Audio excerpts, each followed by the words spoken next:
Aku pertama kali mendengar kata video itu dari mulut suamiku sendiri, di ruang tamu yang masih berbau pengharum ruangan dan sisa kopi dingin. Ponselnya ia letakkan di meja seperti sebuah senjata yang sudah dikokang. Layar menyala sebentar, lalu ia matikan lagi, seolah hanya ingin memberi bayangan bahwa sesuatu yang mengerikan bisa dibangunkan kapan saja. Aku berdiri dengan tangan gemetar, masih memakai daster, masih memikirkan daftar belanja, masih merasa ini hanya hari biasa, sampai kalimatnya jatuh seperti pintu besi yang menutup jalan pulang. Sebelum aku membuka seluruh kisahnya, silakan tekan like dan subscribe agar aku bisa terus membawakan cerita seperti ini untuk kalian. Tulis juga dari daerah mana kamu menonton. Aku selalu penasaran dari mana saja kalian yang mendengar ceritaku malam ini. Namaku Raina. Aku menikah dengan Arga 3 tahun lalu. Kalau kalian lihat kami dari luar, kalian mungkin akan bilang kami pasangan yang rapi. Arga pekerja kantoran yang terlihat teratur, pandai bicara, pandai membuat orang tua dan tetangga merasa dia menantu idaman. Aku perempuan yang dari kecil dibesarkan dengan satu ajaran paling sederhana. Jaga keluarga, jaga nama baik, jangan bikin malu orang tua. Aku juga perempuan yang bekerja keras sampai akhirnya punya tabungan. Punya satu rumah kecil yang kubeli sebelum menikah. Dan belakangan dapat warisan dari almarhum ayahku, berupa sebidang tanah dan sedikit simpanan. Aku tidak pernah membayangkan semua itu. Rumah kecilku, tanah warisan ayahku, bahkan namaku sendiri, suatu hari akan dijadikan tali untuk menjerat leherku oleh orang yang tidur satu ranjang denganku. Arga memulai ancaman itu dengan suara yang tenang, terlalu tenang untuk sesuatu yang jelas-jelas tidak normal. Dia bilang ada video yang memperlihatkan aku melakukan hal memalukan.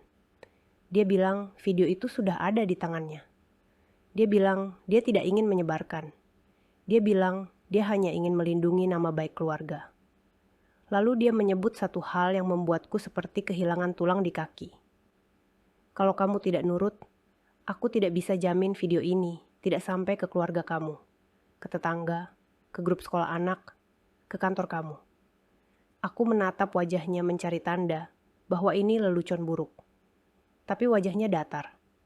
Matanya tidak memohon, tidak sedih, tidak malu. Matanya seperti orang yang baru menemukan cara mengendalikan dunia kecilnya. Aku bahkan tidak langsung bertanya video apa, karena aku tahu jawabannya akan membuatku muntah. Aku hanya menggeleng, bilang itu tidak mungkin, bilang aku tidak pernah melakukan apapun yang bisa direkam seperti itu. Bilang Arga pasti salah paham. Arga tersenyum kecil, senyum yang biasanya ia pakai saat menenangkan orang lain, sekarang ia pakai untuk menenangkan dirinya sendiri. Kamu tidak perlu jelaskan. Aku juga tahu kamu akan bilang itu tidak mungkin. Tapi di video ini, wajahnya kamu. Suaranya seperti kamu. Bahkan cara kamu menoleh itu mirip kamu. Jadi menurut kamu, orang akan percaya siapa? Kamu atau video? Kalimat terakhirnya menancap. Aku sadar. Aku sedang tidak berdebat soal kebenaran. Aku sedang diseret ke permainan, di mana orang tidak peduli apakah sesuatu itu nyata. Selama sesuatu itu tampak nyata dan cukup memalukan untuk menghancurkan hidup seseorang. Aku mulai menangis, bukan karena rasa bersalah, tapi karena takut. Takut pada satu hal yang paling ditakuti perempuan di lingkungan kita. Dipermalukan, dicap, diusir, dijadikan cerita. Arga mendekat, mengusap rambutku seperti suami manis, seperti laki-laki yang peduli. Tangannya hangat, tapi sentuhannya membuatku ingin berlari. Sayang, aku ini suamimu, aku bisa lindungi kamu. Tapi kamu juga harus bantu aku. Kita ini satu tim. Aku menahan napas, bertanya dengan suara serak, bantu apa? Disitulah ia meletakkan syaratnya seperti orang menyodorkan menu makan malam, seolah ia meminta hal wajar. Tanah warisan ayah kamu itu. Balik nama ke aku, biar cepat bisa aku jual. Kita butuh modal. Kamu tahu kan, aku sedang mau naik jabatan, tapi gaya hidup harus ikut naik. Aku tidak bisa kelihatan biasa-biasa saja. Aku butuh investasi. Aku butuh kelihatan punya aset. Kamu tinggal tanda tangan. Setelah itu, video ini aman. Aku hapus. Aku seperti tersedak. Tanah warisan ayahku bukan sekadar tanah. Itu satu-satunya yang ditinggalkan ayahku setelah ia pergi. Itu satu-satunya yang selalu ibu sebut sebagai pegangan hidup kalau suatu hari terjadi apa-apa. Dan sekarang suamiku bilang aku tinggal tanda tangan. Aku menatapnya dengan mata basah. Arga, itu bukan aset kamu. Arga menghela napas, lalu suaranya berubah sedikit lebih dingin. Kalau kamu bilang itu bukan aset aku, berarti kamu masih menganggap aku orang luar. Padahal aku ini suami kamu. Kamu mau kita jadi apa? Kamu mau orang bilang kamu perempuan yang simpan-simpan harta sendiri, tidak percaya sama suami. Aku ingin berteriak bahwa masalahnya bukan itu. Masalahnya video itu. Masalahnya ancaman itu. Tapi di kepalaku, yang berputar adalah bayangan ibu membaca sesuatu di ponselnya. Wajahnya pucat, tangan bergetar, tetangga bisik-bisik.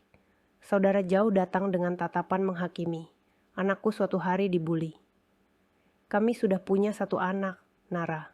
Masih kecil, masih suka memelukku tanpa alasan. Membayangkan hidupnya dihancurkan oleh rumor membuat dadaku seperti diremas. Aku menggeleng, berusaha menawar. Aku tidak bisa balik nama. Kita bisa cari cara lain. Arga menekan tombol layar ponselnya. Sekilas, aku melihat thumbnail video. Hanya sekilas, tapi cukup membuat darahku membeku. Di gambar kecil itu, ada wajah yang sangat mirip aku. Ada ruangan yang samar, ada sudut yang tampak seperti kamar.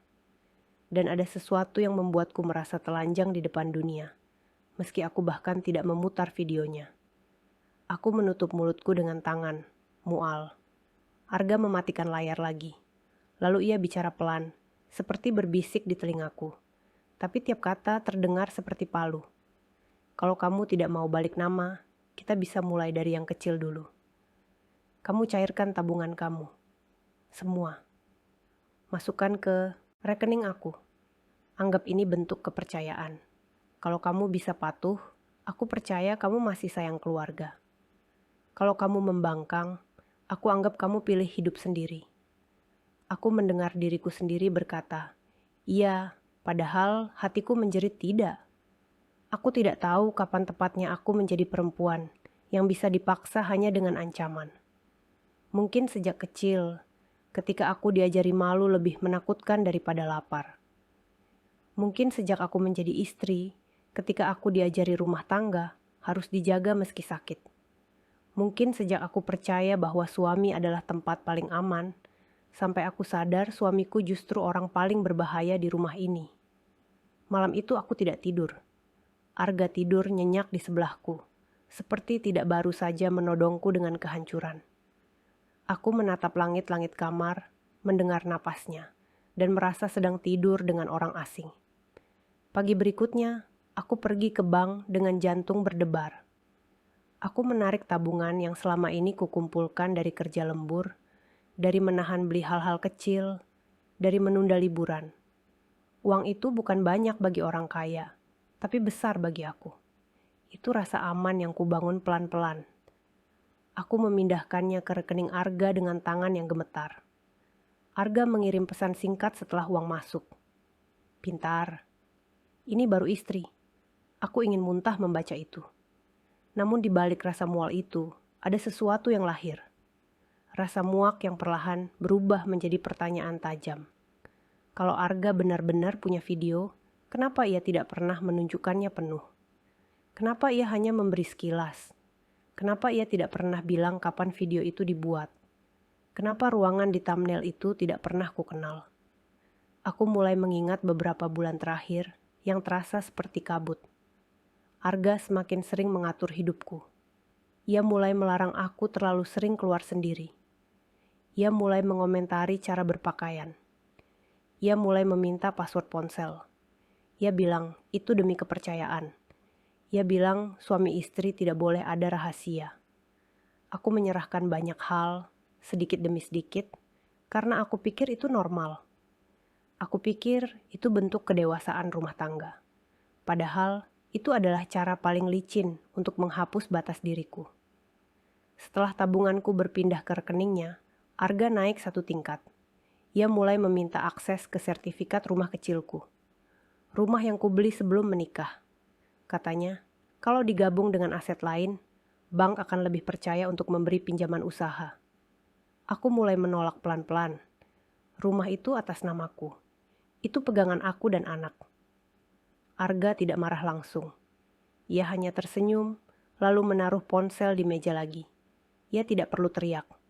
Ancaman itu sudah cukup menjadi suara. Aku akhirnya luluh lagi. Aku memberi fotokopi sertifikat. Aku memberi berkas. Aku menandatangani beberapa kertas yang ia bilang hanya untuk administrasi. Ia menempatkanku di kursi, menaruh pulpen di tanganku, memandu seperti seorang guru mengajari murid menulis. Setiap kali aku ragu, ia menatapku dengan mata yang mengingatkan, "Jangan lupa video." Hari-hari setelah itu, hidupku seperti berjalan dalam 2 dunia. Di depan anak, aku tersenyum. Di depan ibu, aku bercanda. Di depan tetangga, aku menyapa. Tapi di dalam kepala, aku selalu mendengar suara Arga mengulang satu kalimat. "Kalau kamu tidak nurut, video ini keluar." Puncaknya datang ketika Arga memintaku ikut ke notaris untuk urusan tanah warisan ayah. Ia bilang, sudah ada pembeli. Ia bilang harga bagus. Ia bilang lebih baik uangnya diputar daripada tanah nganggur. Ia bilang, aku tidak perlu ikut campur detail. Aku hanya perlu tanda tangan. Aku duduk di ruang notaris dengan tangan dingin. Notaris membacakan dokumen, menanyakan apakah aku paham. Aku mengangguk seperti boneka, padahal aku ingin berdiri dan berlari. Di meja, Arga menggenggam tanganku, seolah ia suami penuh cinta. Namun aku bisa merasakan tekanan jarinya, bukan genggaman lembut, melainkan peringatan. Sebelum pulpen menyentuh kertas, ponselku bergetar. Pesan masuk dari adikku, Rika. Hanya 1 kalimat, tapi kalimat itu membuatku membeku. "Kak, ada orang kirim ke aku video kamu." Ini beneran. Aku hampir menjatuhkan pulpen. Ruangan berputar. Jantungku menghantam dada sampai sakit. Notaris memanggil namaku, menanyakan apakah aku baik-baik saja. Arga menatapku dengan mata tajam, seperti berkata, "Kamu lihat, aku tidak main-main. Aku tidak tahu bagaimana aku bisa keluar dari kantor notaris tanpa pingsan." Di mobil, Arga tersenyum puas. Aku bilang apa? Aku tidak akan menunggu kamu pikir-pikir. Kalau kamu lama, aku kirim dulu sedikit, biar kamu paham. Aku menatapnya, air mata jatuh tanpa suara. "Kenapa kamu lakukan ini?" Arga mengangkat bahu. "Karena kamu keras kepala. Kamu harus tahu siapa yang pegang kendali di rumah ini." Kata kendali itu yang membuat sesuatu di dalam diriku patah, lalu tersusun ulang dalam bentuk yang baru. Selama ini aku takut pada rasa malu. Tapi di detik itu, aku merasakan sesuatu yang lebih besar daripada malu. Rasa marah yang bersih. Marah karena namaku dijadikan alat. Marah karena tubuhku dipakai sebagai senjata terhadap diriku sendiri. Marah karena hartaku dijarah bukan dengan pistol, tapi dengan ancaman. Di rumah, aku mengunci diri di kamar mandi. Aku membuka pesan Rika, meminta ia kirim video itu kepadaku. Tanganku gemetar saat file itu masuk. Aku menatap layar, takut, tapi aku menekan play. Video itu memang memperlihatkan wajah yang sangat mirip aku. Gerakannya mirip aku. Suaranya mirip aku. Tapi hanya beberapa detik, aku langsung tahu sesuatu. Itu bukan aku. Bukan karena aku suci atau sok bersih. Bukan. Aku tahu tubuhku. Aku tahu gerakan kecilku. Aku tahu tanda lahirku. Aku tahu cara aku menoleh. Ada bagian-bagian yang tidak pas. Ada kedipan mata yang terasa seperti tempelan. Ada garis di pinggir wajah yang bergerak sedikit terlambat. Ada suara yang terlalu rapi, terlalu bersih, seperti rekaman yang disusun. Dan yang paling penting, ruangan itu bukan ruangan manapun yang pernah kumasuki. Aku duduk di lantai kamar mandi, punggung bersandar ke dinding dingin, napas tersengal. Di detik itu, rasa takutku tidak hilang. Tapi kini ia punya musuh yang jelas. Kebohongan.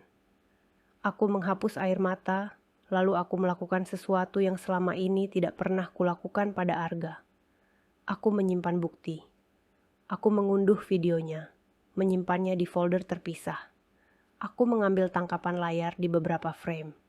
Aku memperbesar wajah, memperhatikan detail. Aku tidak tahu istilah teknisnya. Aku tidak peduli. Aku hanya tahu satu hal. Aku harus berhenti menjadi korban yang hanya menangis. Aku harus berubah menjadi orang yang mengumpulkan serpihan untuk mematahkan pisau yang diarahkan padaku. Malam itu, saat Arga pulang, ia menemukan aku duduk tenang di ruang tamu. Ia tampak heran. Mungkin ia mengira aku akan histeris, memohon, meminta ia hapus. Aku menatapnya lurus. Arga, video itu editan. Arga tertawa pendek. Kamu mau bilang semua orang bodoh. Adik kamu saja percaya. Aku mengangguk. Mereka percaya karena mereka tidak punya konteks. Tapi aku punya. Itu bukan aku. Arga mendekat, mencondongkan wajahnya. Suaranya rendah, berbahaya. Kamu mau sok pintar? Oke. Kalau bukan kamu, kenapa kamu takut? Aku menelan ludah.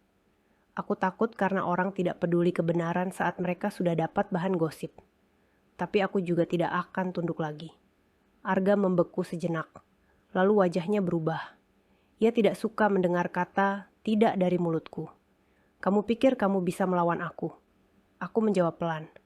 Aku pikir aku bisa menyelamatkan diriku. Untuk pertama kalinya, Arga menampar meja. Tidak keras sampai pecah, tapi cukup membuat gelas bergetar. Kalau kamu melawan, aku sebar semuanya malam ini. Aku mengangguk pelan, seolah aku sudah siap. Lakukan. Kata itu membuat Arga diam. Ia menatapku, seperti mencoba membaca apakah aku menggertak. Di dalam dada, aku gemetar. Tapi aku tidak boleh mundur.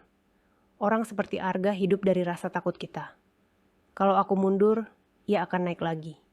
Arga akhirnya mendengus dan masuk kamar. Ia tidak menyebar malam itu. Mungkin ia masih ingin mempertahankan kontrolnya lebih lama. Mungkin ia ingin memastikan aku benar takut. Mungkin ia ingin menunggu momen paling tepat. Aku tidak menunggu. Besoknya, aku menemui seseorang yang selama ini hanya kukenal sebagai sepupu jauh. Seorang pengacara perempuan bernama Sari. Ia bukan pengacara terkenal, bukan orang kaya, tapi ia punya satu hal yang kubutuhkan, keberanian dan kepala dingin. Aku duduk di kantor kecilnya, tangan masih gemetar, tapi mulutku memaksa bercerita. Tentang Arga, tentang ancaman, tentang dokumen yang kutandatangani, tentang tanah warisan, tentang video. Sari menatapku lama, lalu bertanya pelan, "Kamu punya videonya?" Aku mengangguk. Ia minta aku kirim file, lalu ia memeriksa dengan caranya. Ia tidak memberikan tutorial apapun kepadaku. Ia hanya memastikan satu hal. Ini bisa dibawa sebagai bukti ancaman, pemerasan, dan kekerasan dalam rumah tangga bentuk psikologis dan ekonomi. Ia juga bilang sesuatu yang membuatku ingin menangis lagi. Tapi kali ini, karena ada yang akhirnya mengucapkan kalimat itu dengan tegas. Raina, ini bukan masalah rumah tangga biasa. Ini kriminal. Ini pemerasan. Ini penguasaan harta dengan ancaman. Kata kriminal itu membuat kepalaku seperti mendapat udara. Selama ini aku merasa ini urusan malu, urusan aib, urusan yang harus disimpan. Sari mengubahnya menjadi urusan hukum. Urusan yang bisa dilawan. Sari menyuruhku menahan diri dulu, jangan konfrontasi dengan emosi. Ia menyuruhku mengamankan dokumen asli rumah dan warisan. Ia menyuruhku mengumpulkan bukti chat, rekaman ancaman, bukti transfer uang tabunganku ke rekening Arga, bukti pertemuan notaris. Ia menyuruhku, dengan pelan, menyusun langkah. Kamu harus siap, katanya. Kalau kamu melawan orang yang suka memeras, dia akan panik. Orang panik bisa melakukan hal bodoh. Kamu harus pastikan anak kamu aman. Kata anak membuatku tersadar. Nara, aku tidak boleh menunggu sampai Arga melakukan sesuatu yang lebih gila. Malam itu, Aku memindahkan beberapa baju Nara, surat-surat penting, dan sedikit uang tunai ke tas. Aku titipkan pada Rika, yang tinggal tidak jauh. Aku tidak bilang semuanya, hanya bilang aku butuh berjaga-jaga. Rika menangis. Kak, kenapa kamu tidak cerita dari dulu? Aku memeluknya, merasakan tubuhnya gemetar. Karena aku malu, aku takut. Tapi sekarang aku lebih takut kalau aku diam. Hari-hari berikutnya, Arga seperti manusia yang punya dua wajah. Di depan anak, ia tetap ayah yang bisa tertawa. Di depan tetangga, ia tetap suami ramah. Tapi di balik pintu, ia mulai mencium perubahan. Ia mulai bertanya, kenapa aku lebih sering pegang ponsel. Ia mulai bertanya, kenapa aku pergi lebih sering. Ia mulai memeriksa laci. Suatu malam, ia menemukan map kosong di lemari yang dulu berisi fotokopi sertifikat. Ia menatapku dengan mata sempit. Kamu simpan dokumen di mana? Aku menatapnya datar. Aman. Arga mendekat, menahan bahuku. Kamu pikir ini lucu? Aku menahan napas. Aku pikir ini hidupku. Arga melepaskan bahuku, lalu ia tertawa dingin. Oke, kamu mau main aman. Kita lihat siapa yang lebih kuat. Malam ini, aku kirim videonya ke grup keluarga kamu. Biar ibu kamu tahu anaknya seperti apa. Aku mendengar namaku disebut dalam ancaman paling kotor. Ibu. Nama ibu selalu menjadi tombol yang ia tekan untuk membuatku lemah. Aku hampir jatuh lagi. Tapi aku mengingat wajah Sari. Aku mengingat tas yang sudah kusiapkan. Aku mengingat bahwa video itu bukan aku. Dan aku mengingat satu hal yang lebih penting. Bukan aku yang harus merasa malu, tapi dia. Aku berkata, pelan. Kirim. Tapi setelah itu, kamu tidak akan pernah bisa mengambil 1 rupiah pun lagi dari aku. Dan kamu akan berurusan dengan hukum. Arga berhenti, matanya bergerak cepat, menghitung. Ia mungkin berpikir aku menggertak. Ia mungkin berpikir aku tidak akan berani melawan suami sendiri. Banyak perempuan tidak berani, karena ditanamkan bahwa melawan suami adalah dosa sosial. Arga hidup dari keyakinan itu. Ia akhirnya mengirim. Aku mendengar bunyi notifikasi ponselnya, lalu ia menatapku dengan senyum puas. Selesai. Sekarang kamu tidak punya pilihan. Ponselku bergetar. Grup keluarga besar. Namaku dipanggil. Pesan masuk deras. Ibu mengetik. Rika panik. Sepupu-sepupu mengirim emot, tanda mereka tidak tahu harus bilang apa. Aku menatap layar dengan tangan gemetar. Melihat file video itu ada di sana, siap dibuka oleh puluhan mata. Aku ingin muntah, tapi aku menahan diri. Aku mengirim satu pesan sebelum siapapun membuka. Bapak, Ibu, maaf aku membuat kalian kaget. Video itu editan. Itu bukan aku. Itu dipakai suamiku untuk memeras harta warisan ayah. Aku sudah simpan bukti ancaman dan akan lapor. Tolong jangan buka videonya. Tolong simpan ini sebagai bukti. Aku mohon. Setelah aku kirim, aku langsung menelepon ibu. Suara ibu pecah sejak halo. Raina, ini apa? Kamu kenapa, nak? Aku menangis, tapi suaraku tegas. Buh, dengar. Video itu palsu. Arga pakai untuk menguasai tanah ayah. Aku sudah punya pengacara. Aku akan lapor. Ibu jangan buka videonya. Ibu jangan percaya. Ibu percaya aku, Bu. Ibu terisak. Tapi kalau orang-orang sudah lihat. Aku menelan ludah. Bu, kalau orang-orang lihat, biarkan mereka lihat kebohongan. Aku akan buktikan ini palsu. Tapi kalau ibu tidak percaya aku kalah sebelum perang. Ibu diam beberapa detik yang terasa seperti seumur hidup. Lalu ia berkata kalimat yang membuatku hampir jatuh karena lega. Ibu percaya kamu. Ibu kenal anak ibu. Ibu tidak tahu teknologi, tapi ibu tahu mata kamu kalau bohong. Kamu tidak bohong. Aku menutup mata. Terima kasih, Bu. Aku menutup telepon, lalu menatap Arga yang berdiri di pintu kamar, menunggu aku hancur. Alih-alih hancur, aku berdiri, mengambil tas yang sudah kusiapkan. Aku pergi dulu dengan Nara. Arga tertawa. Kamu mau kabur? Kamu pikir bisa? Aku menatapnya. Aku tidak kabur. Aku menyelamatkan anak. Kamu bisa main kotor sendiri. Malam itu, aku dan Nara tidur di rumah Rika. Arga mengirim pesan berkali-kali, marah, mengancam, memaki. Ia bilang aku perempuan tidak tahu diri. Ia bilang aku akan menyesal. Ia bilang ia akan jual tanah tanpa aku. Ia lupa satu hal, proses balik nama belum selesai, karena aku belum menandatangani tahap terakhir.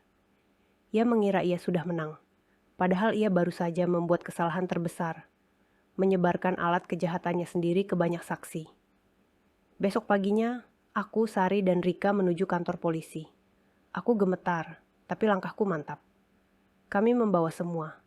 Bukti chat ancaman, bukti transfer, bukti jadwal notaris, bukti bahwa Arga meminta aset, dan bukti video yang disebarkan sebagai alat pemerasan.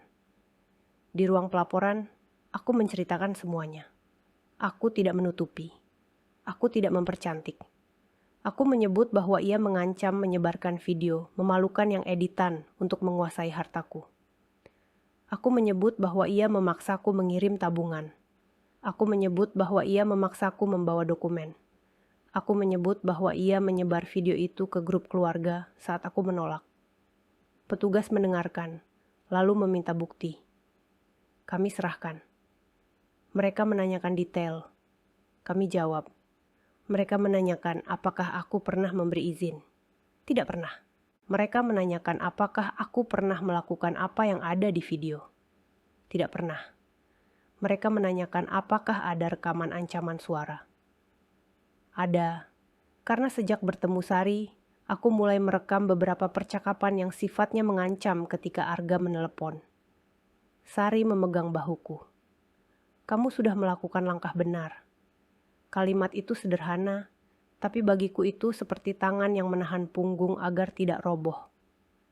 Arga baru benar-benar panik ketika ia mendapat panggilan. Ia meneleponku dengan suara yang berbeda dari biasanya. Kini suaranya tidak lagi tenang. Kini suaranya pecah. Raina, kamu lapor aku. Kamu gila. Aku menjawab dengan suara datar. Kamu yang gila duluan saat kamu memeras istrimu sendiri. Arga memaki. Kamu pikir polisi peduli? Ini urusan rumah tangga. Mereka akan bilang kamu mempermalukan suami. Aku menghela napas. Kamu sudah mempermalukan diri sendiri saat kamu kirim video itu ke grup keluarga. Sekarang semua orang jadi saksi. Arga terdiam sebentar, lalu mengubah strategi. Ia tiba-tiba bicara lembut, seperti memutar wajah. Sayang, kita bisa bicara baik-baik. Aku khilaf. Aku cuma takut kamu ninggalin aku. Aku cuma butuh bantuan. Kamu kan tahu aku tertekan. Aku hampir tertawa. Begitu mudah ia memakai kata tertekan untuk menutupi kejahatan yang ia lakukan dengan sadar. Ia bukan panik, ia terencana. Ia menahan video itu. Ia gunakan, ia kirim saat ia merasa kehilangan kendali. Aku menjawab pelan. Kita sudah lewat tahap bicara baik-baik. Arga mulai mengancam lagi. Kalau kamu lanjut, aku akan bilang kamu selingkuh. Aku akan bikin kamu kelihatan bersalah.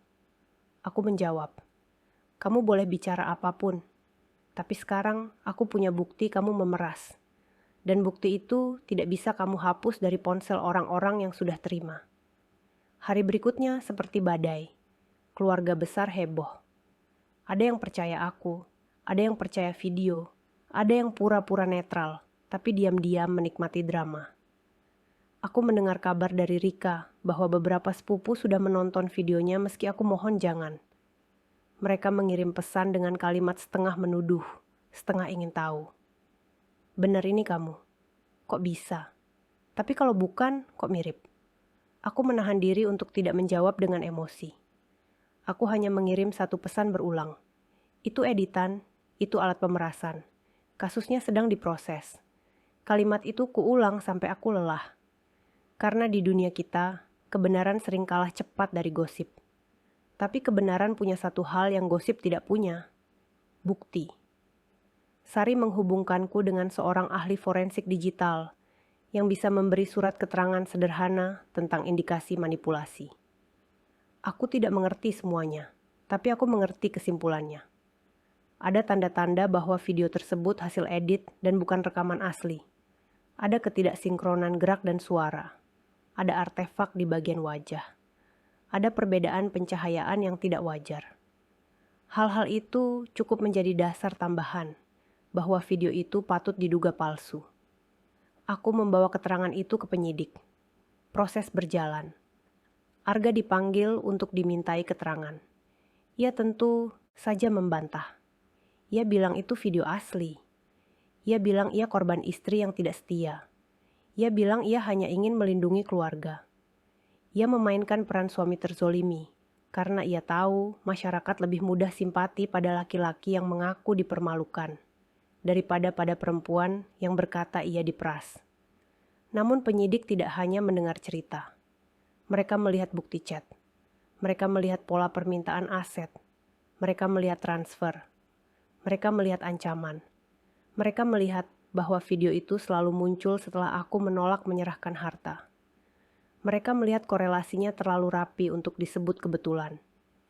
Sementara proses hukum berjalan, Arga melakukan hal yang paling sering dilakukan orang yang kehilangan kontrol.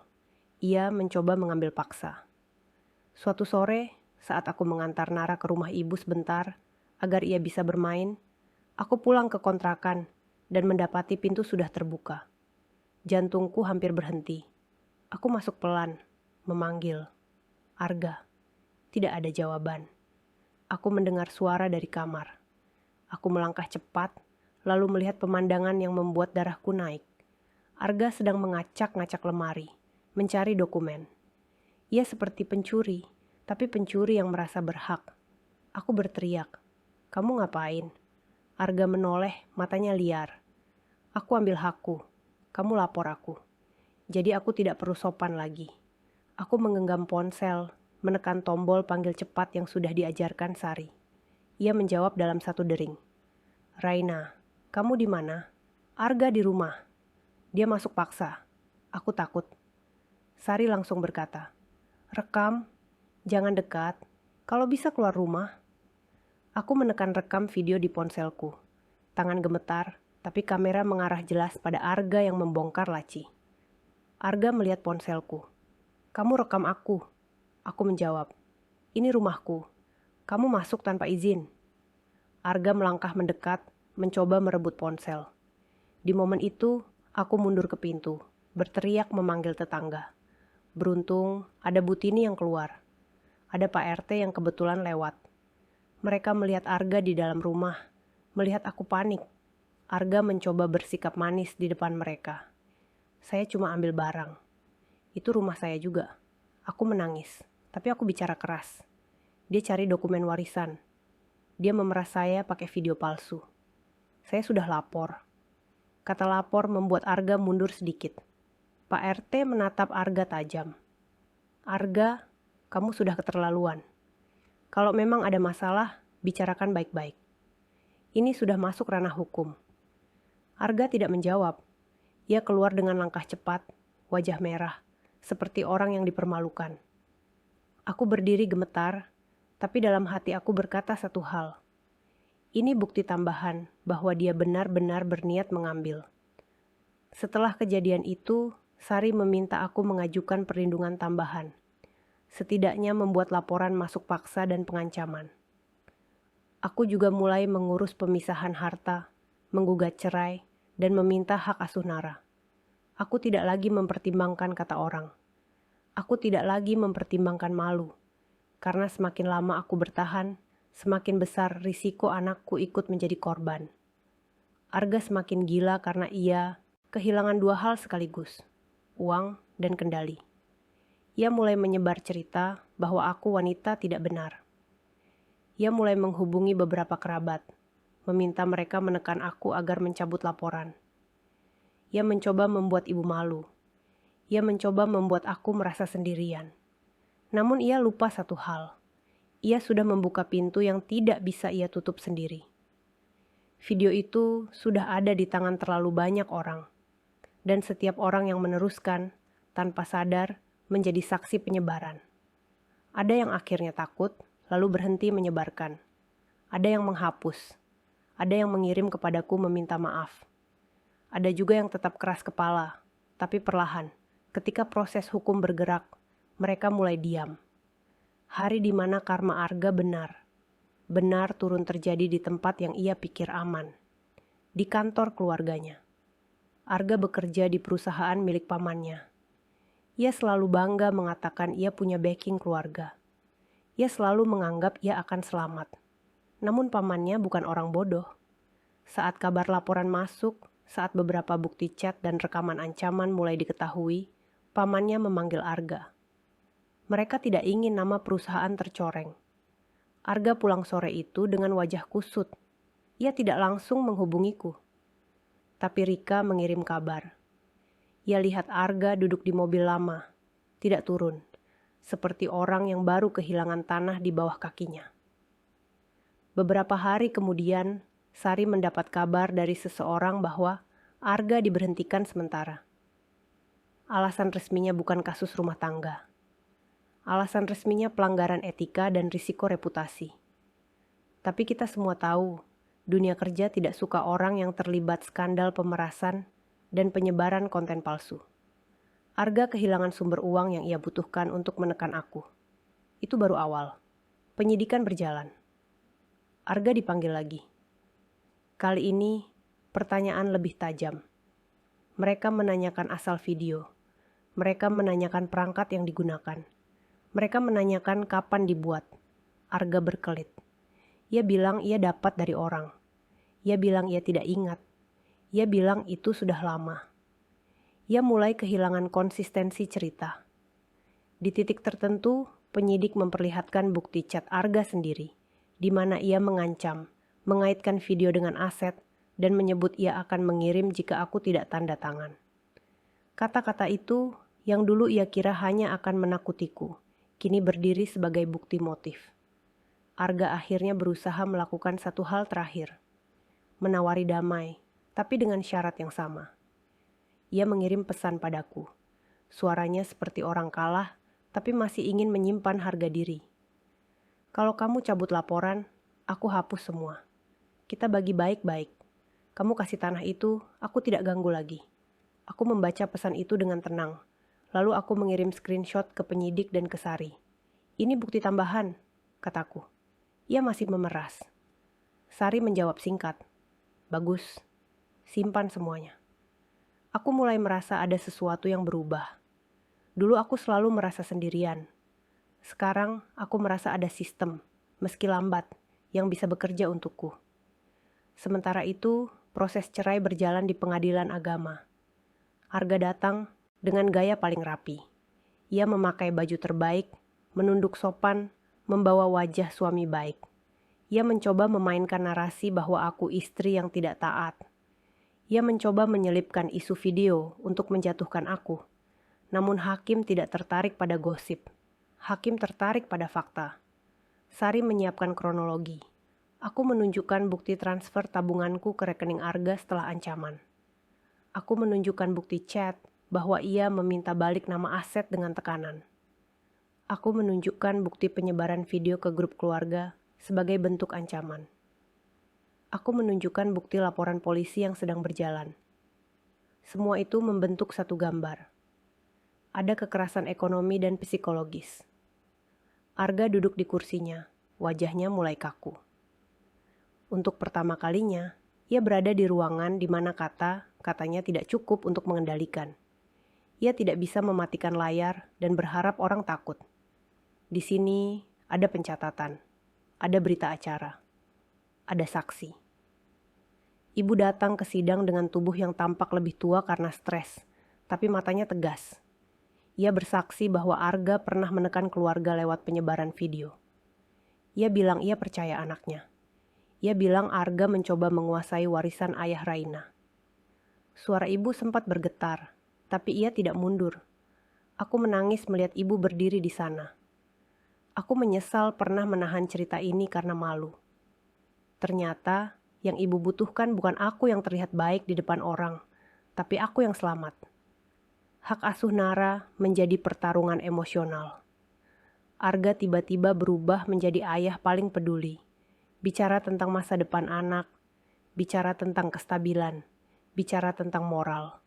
Ia lupa bahwa moralnya sendiri ia injak ketika ia memeras ibu anaknya dengan video palsu. Pada akhirnya, hakim memberi hak asuh utama padaku, dengan akses yang diatur ketat. Dan di titik itu, aku merasa seperti baru bisa bernapas setelah lama tenggelam. Namun Arga belum selesai. Karma yang paling memalukan baginya justru datang dari tempat ia paling ingin dihormati. Keluarga besarnya. Pamannya yang selama ini menjadi payungnya memanggil keluarga besar dalam satu pertemuan. Mereka ingin menyelesaikan isu yang mulai menjalar. Mereka tidak ingin nama keluarga dipakai sebagai pelindung bagi tindakan yang kotor. Arga datang dengan wajah kaku. Aku tidak hadir. Namun Rika yang punya kenalan mendengar kabar.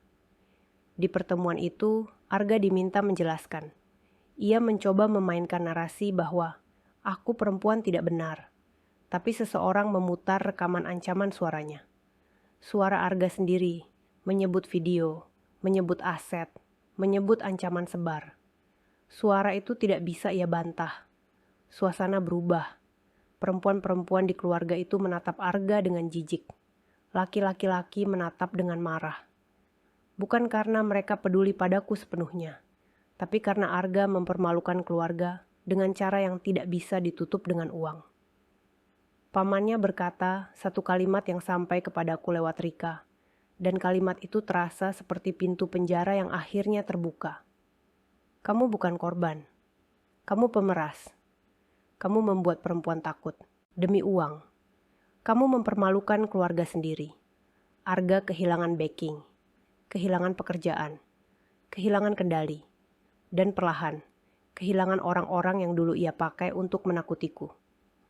Proses hukum atas penyebaran video dan pemerasan tidak selesai dalam sehari. Ada tahap-tahap, ada pemeriksaan perangkat, ada saksi-saksi. Namun satu demi satu, Arga semakin terpojok. Ia tidak bisa menjelaskan asal video secara konsisten. Ia tidak bisa menjelaskan mengapa ancaman selalu berkaitan dengan aset. Ia tidak bisa menjelaskan mengapa ia menyebarkan ke grup keluarga jika ia benar-benar ingin melindungi. Di tengah proses itu, aku belajar satu hal. Melawan tidak selalu berarti menang cepat. Melawan berarti bertahan cukup lama sampai kebohongan kelelahan. Aku kembali bekerja. Kali ini dengan reputasi yang sempat goyah karena gosip. Orang kantor awalnya canggung. Mereka tidak tahu harus memandangku sebagai apa. Tapi aku memilih satu cara. Aku tidak menjelaskan dengan menangis. Aku menjelaskan dengan tegas. Ada video palsu yang disebar untuk memeras. Kasusnya berjalan. Aku minta mereka tidak ikut menyebarkan. Aku minta mereka berhenti menikmati aib. Beberapa orang meminta maaf. Beberapa orang tetap dingin. Tapi setidaknya, aku tidak lagi berjalan dengan kepala menunduk. Aku menolak menjadi perempuan yang harus malu atas kejahatan orang lain. Suatu hari, ketika aku menjemput Nara dari rumah ibu memegang tanganku lama sekali. Ia berkata pelan, "Nak, ibu dulu ajari kamu jaga nama baik. Tapi ibu lupa ajari kamu satu hal. Nama baik itu bukan penjara. Nama baik itu seharusnya melindungi kamu, bukan membuat kamu diam saat disakiti." Aku menangis di bahunya. Aku merasa seperti anak kecil lagi. Beberapa bulan setelah semuanya berjalan, aku mendapat kabar dari Sari bahwa penyidik sudah punya cukup dasar untuk melanjutkan perkara Arga lebih serius. Aku tidak akan menyebut detail hukum dengan pasti, karena proses bisa berbeda-beda. Tapi intinya, Arga tidak lagi bisa menganggap ancamannya sebagai permainan rumah tangga. Ia berhadapan dengan konsekuensi. Arga mencoba menghubungiku berkali-kali. Nada pesannya berubah dari ancaman menjadi memohon. Ia bilang ia akan berubah. Ia bilang ia hanya khilaf. Ia bilang ia masih cinta. Ia bilang ia butuh aku mencabut laporan. Aku membaca pesan-pesan itu dengan tenang, lalu aku blokir. Cinta yang memeras bukan cinta. Itu penjara yang diberi pita. Di malam yang tenang, setelah Nara tidur, aku duduk sendirian dan membuka folder bukti di ponselku. Aku melihat tangkapan layar chat Arga. Aku melihat rekaman. Aku melihat thumbnail video palsu itu. Aku merasakan ngeri lagi, Tapi kini ngerinya berbeda. Bukan ngeri karena aku takut dunia percaya, tapi ngeri karena aku pernah hidup di rumah yang sama dengan orang yang bisa melakukan itu padaku. Aku menghapus folder itu dari ponsel pribadiku setelah memastikan semuanya sudah diserahkan ke pengacara dan pihak berwenang sesuai kebutuhan. Aku tidak ingin menyimpan racun lebih lama. Aku ingin menyimpan hanya pelajarannya. Pelajaran itu sederhana tapi mahal. Kadang, orang paling berbahaya bukan orang yang datang dari luar. Orang paling berbahaya adalah yang tahu semua titik lemahmu, lalu menekan satu persatu sampai kamu menyerahkan hidupmu sendiri. Aku juga belajar satu hal yang membuatku ingin memeluk setiap perempuan yang mendengar cerita ini. Kalau suatu hari kalian diancam dengan sesuatu yang memalukan, sesuatu yang membuat kalian ingin bersembunyi, tarik napas. Jangan langsung percaya kalian sendirian. Jangan langsung percaya kalian harus tunduk. Simpan bukti, cari bantuan. Bicarakan pada orang yang tepat. Karena pelaku hidup dari rasa sepi korban. Pelaku hidup dari rasa malu korban. Saat kamu bersuara, pelaku kehilangan oksigen. Arga pernah mengancam akan menguasai hartaku lewat video palsu. Nyatanya, yang ia kuasai hanya beberapa bulan hidupku. Setelah itu, ia kehilangan jauh lebih banyak. Ia kehilangan wajahnya di depan keluarga. Ia kehilangan pekerjaannya. Ia kehilangan rumah tangga. Ia kehilangan kendali. Dan yang paling menyakitkan untuk orang seperti dia, ia kehilangan kemampuan membuat orang lain takut hanya dengan meletakkan ponsel di meja. Aku tidak akan bilang hidupku langsung indah. Aku masih harus membangun ulang tabungan yang hilang. Aku masih harus menata ulang rasa aman yang hancur. Aku masih harus menjelaskan pada Nara, pelan-pelan, bahwa ayahnya tidak tinggal bersama kami bukan karena ibu jahat, tapi karena ibu harus melindungi. Namun aku bisa berkata satu hal dengan yakin. Aku tidak lagi hidup dalam ketakutan yang disetir orang lain. Aku tidak lagi menandatangani apapun sambil menahan napas. Aku tidak lagi menjadi perempuan yang bisa dibeli dengan ancaman. Dan kalau ada hikmah yang paling ingin kutinggalkan untuk kalian, ini. Kehormatanmu bukan sesuatu yang bisa dicabut orang lain lewat file. Kehormatanmu ada di keputusanmu untuk berdiri, melindungi dirimu, dan tidak menyerahkan hidupmu pada orang yang menganggap cinta sebagai alat untuk menguasai.